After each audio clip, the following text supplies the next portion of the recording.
know you're fans of no-bake cakes, so today we're making a Snickers custard cream, which is easy to prepare and delicious.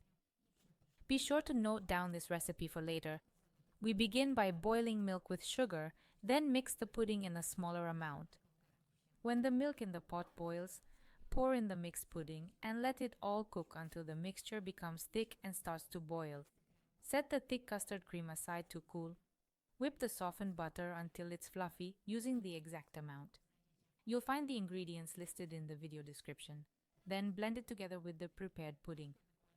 We're going to line a baking tray with biscuits, then we layer it with half of the cream and another biscuit layer, then half of the butterscotch mass, another biscuit layer, followed by the remaining custard cream and a layer of dark biscuits. Spread out the remaining butterscotch mass, then sprinkle it with roasted salted peanuts. You can also drizzle some melted dark chocolate over it, then let it chill in the fridge, preferably all night, and voila, it's ready. Just look how mouth-watering this looks. Tastes even better. Totally recommended.